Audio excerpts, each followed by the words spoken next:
Today we are reading Parsha Mishpatim. And this is found in the book of Exodus or Shemot from the beginning of chapter 21 through chapter 24. Now these are the ordinances which you shall set before them. If you buy a Hebrew servant, he shall serve 6 years, and in the 7th he shall go free without paying anything. If he comes in by himself, he shall go out by himself. If he is married, then his wife shall go out with him.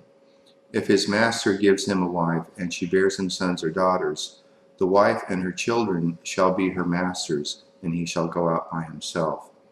But if the servant shall plainly say, I love my master, my wife, and my children, I will not go out free, then his master shall bring him to Elohim, and shall bring him to the door or to the doorpost, and his master shall bore his ear through with an awl, and he shall serve him forever. If a man sells his daughter to be a maidservant, she shall not go out as the men servants do. If she doesn't please her master, who has married her to himself, then he shall let her be redeemed. He shall have no right to sell her to a foreign people, seeing he has dealt deceitfully with her. If he marries her to his son, he shall deal with her after the manner of daughters. If he takes another wife to himself, he shall not diminish her food, her clothing, and her marital rights. If he doesn't do these 3 things for her, she may go free without paying any money. One who strikes a man so that he dies shall surely be put to death, but not if it is unintentional, but Elohim allows it to happen. Then I will appoint you a place where he shall flee. If a man schemes and comes presumptuously on his neighbor to kill him, you shall take him away from my altar that he may die. Anyone who attacks his father or his mother shall be surely put to death. Anyone who kidnaps someone and sells him, or if he is found in his hand, he shall surely be put to death. Anyone who curses his father or his mother shall surely be put to death.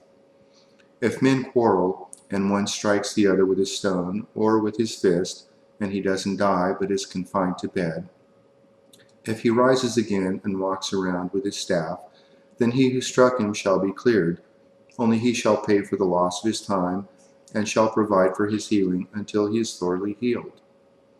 If a man strikes his servant or his maid with a rod, and he dies under his hand, he shall surely be punished. Notwithstanding, if he gets up after a day or 2, he shall not be punished, for he is his property. If men fight and hurt a pregnant woman, so that she gives birth prematurely and yet no harm follows, he shall be surely fined as much as the woman's husband demands, and the judges allow. But if any harm follows, then you must take life for life, eye for eye, tooth for tooth, hand for hand, foot for foot, burning for burning, wound for wound, and bruise for bruise.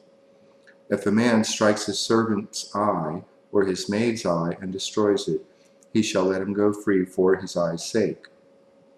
If he strikes out his manservant's tooth or his maidservant's tooth, he shall let him go free for his tooth's sake. If a bull gores a man or a woman to death, the bull shall surely be stoned, and its flesh shall not be eaten, but the owner of the bull shall not be held responsible. But if the bull had a habit of goring in the past, and it has been testified to its owner, and he has not kept it in, but it has killed a man or a woman, the bull shall be stoned, and its owner shall also be put to death. If a ransom is laid on him, then he shall give for the redemption of his life whatever is laid on him, whether it has gored a son or has gored a daughter. According to this judgment it shall be done to him. If the bull gores a manservant or a maidservant, 30 shekels of silver shall be given to their master, and the ox shall be stoned. If a man opens a pit, or if a man digs a pit and doesn't cover it, and a bull or a donkey falls into it, the owner of the pit shall make it good. He shall give money to its owner, and the dead animal shall be his. If one man's bull injures another's, so that it dies, then they shall sell the live bull and divide its price, and they shall also divide the dead animal.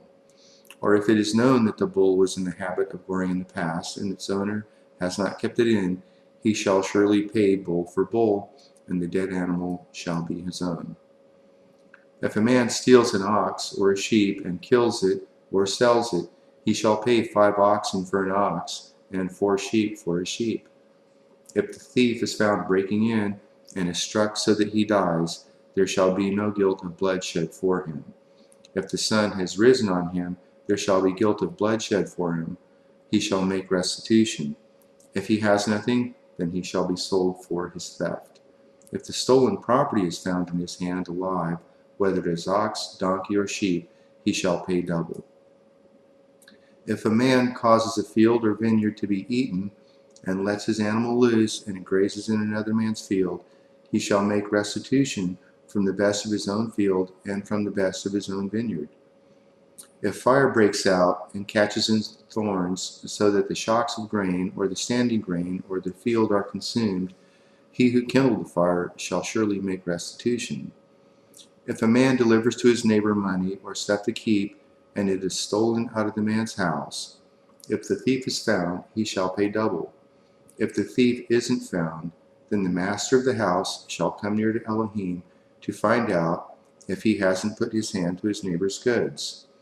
For every matter of trespass, whether it be for ox, for donkey, for sheep, for clothing, or for any kind of lost thing, whereof one says, "This is mine," the cause of both parties shall come before Elohim.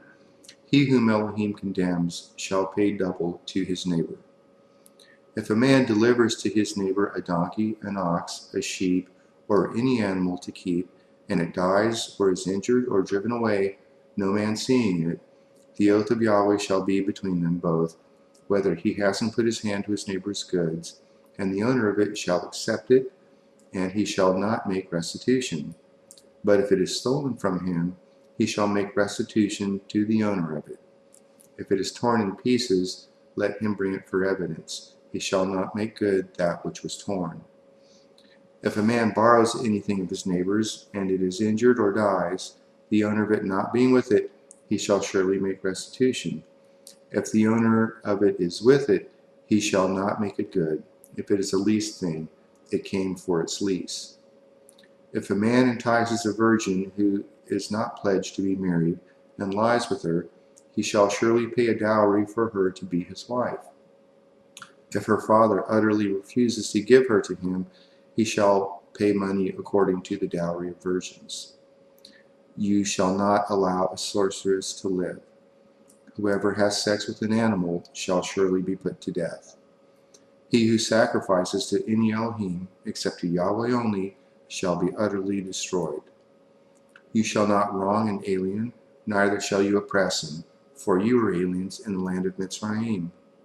You shall not take advantage of any widow or fatherless child. If you take advantage of them at all, and they cry at all to me, I will surely hear their cry, and my wrath will grow hot, and I will kill you with the sword, and your wives shall be widows, and your children fatherless.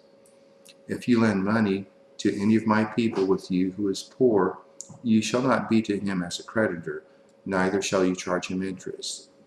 If you take your neighbor's garment as collateral, you shall restore it to him before the sun goes down, for that is his only covering. It is his garment for his skin. What would he sleep in? It will happen when he cries to me that I will hear, for I am gracious. You shall not blaspheme Elohim, nor curse a ruler of your people. You shall not delay to offer from your harvest and from the outflow of your presses. You shall give the firstborn of your sons to me. You shall do likewise with your oxen and with your sheep.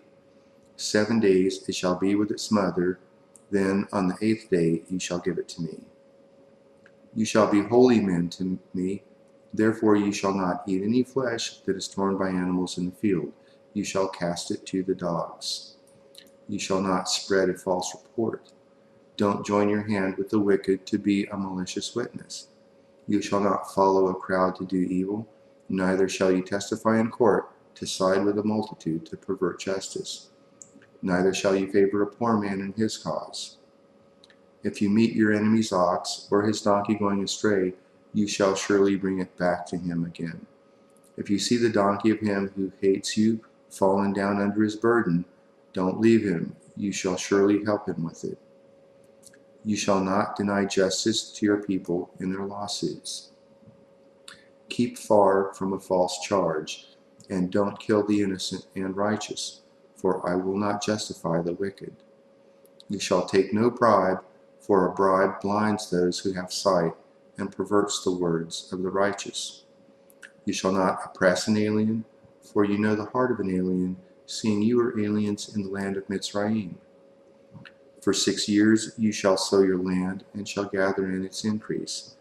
But the 7th year you shall let it rest and lie fallow, that the poor of your people may eat, and what they leave in the animal of the field shall eat. In like manner you shall deal with your vineyard and with your olive grove. 6 days you shall do your work, and on the 7th day you shall rest, that your ox and your donkey may rest, and the son of your handmaid and the alien may be refreshed. Be careful to do all things that I have said to you, and don't invoke the name of other Elohims, neither let it be heard out of your mouth. You shall observe a feast to me 3 times a year. You shall observe the feasts of matzah. 7 days shall you eat matzah, as I commanded you at the time appointed in the month Aviv, for in it you came out from Mitzrayim, and no one shall appear before me empty. And the Hag HaKatzir, the first fruits of your labor, which you sow in the field, and the Hag HaKatzir at the end of the year, when you gather in your labors out of the field. 3 times in the year all your males shall appear before Yahweh Elohim. You shall not offer the blood of my sacrifice with leavened bread, neither shall the fat of my feast remain all night until the morning. The first of the firstfruits of your ground you shall bring into the house of Yahweh your Elohim. You shall not boil a kid in its mother's milk. Behold, I send an angel before you to keep you by the way, and to bring you into the place which I have prepared. Pay attention to him and listen to his voice. Do not provoke him, for he will not pardon your disobedience, for my name is in him. But if you indeed listen to his voice, and do all that I speak, then I will be an enemy to your enemies, and an adversary to your adversaries. For my angel shall go before you, and bring you into the Amorite, the Hittite, the Perizzite, the Canaanite, the Hivite, and the Jebusi, and I will cut them off. You shall not bow down to their Elohims, nor serve them, nor follow their practices, but you shall utterly overthrow them and demolish their pillars. You shall serve Yahweh your Elohim, and he will bless your bread and your water, and I will take sickness away from your midst. No one will miscarry or be barren in your land. I will fulfill the number of your days. I will send my terror before you, and will confuse all the people to whom you come, and I will make all your enemies turn their backs to you. I will send the hornet before you, which will drive out the Hivite and the Canaanite and the Hittite from before you. I will not drive them out before you in 1 year, lest the land become desolate and the animals of the field multiply against you. Little by little I will drive them out from before you, until you have increased and inherit the land. I will set your border from the Sea of Suf, even to the Sea of the Palestine, and from the wilderness to the Red River. For I will deliver the inhabitants of the land into your hand, and you shall drive them out before you.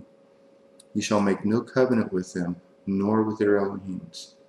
They shall not dwell in your land, lest they make you sin against me, for if you serve their Elohims, it will surely be a snare to you. He said to Moshe, Come up to Yahweh, you and Aaron, Nadab and Abihu, and 70 of the Zachanim of Israel, and worship from a distance. Moshe alone shall come near to Yahweh, but they shall not come near, neither shall the people go up with him. Moshe came and told the people all the words of Yahweh, and all the ordinances, and all the people answered with one voice and said, All the words which Yahweh has spoken will we do. Moshe wrote all the words of Yahweh, and rose up early in the morning, and built an altar under the mountain, and 12 pillars for the 12 tribes of Israel. He sent young men of the children of Israel, who offered burnt offerings and sacrificed peace offerings of oxen to Yahweh. Moshe took half of the blood and put it in basins, and half of the blood he sprinkled on the altar. He took the book of the covenant and read it in the hearing of the people, and they said, "All that Yahweh has spoken will we do, and be obedient." Moshe took the blood and sprinkled it on the people and said, "Look, this is the blood of the covenant which Yahweh has made with you concerning all these words." Then Moshe, Aaron, Nadab, Abihu, and the 70 of the Zachanim of Israel went up. They saw the Elohim of Israel. Under his feet was like a paved work of sapphire stone, like the skies for clearness. He didn't lay his hand on the nobles of the children of Israel. They saw Elohim and ate and drank. Yahweh said to Moshe, "Come up to me on the mountain and stay here, and I will give you the tables of stone with the law and the commands that I have written, that you may teach them." Moshe rose up with Yeshua his servant, and Moshe went up onto Elohim's mountain. He said to the Zachanim, "Wait here for us until we come again to you. Behold, Aaron and Hur are with you. Whoever is involved in a dispute can go to them." Moshe went up on the mountain, and the cloud covered the mountain. The glory of Yahweh settled on Mount Sinai, and the cloud covered it 6 days. The 7th day he called to Moshe out of the midst of the cloud. The appearance of the glory of Yahweh was like devouring fire on the top of the mountain in the eyes of the children of Israel. Moshe entered into the midst of the cloud and went up on the mountain, and Moshe was on the mountain 40 days and 40 nights.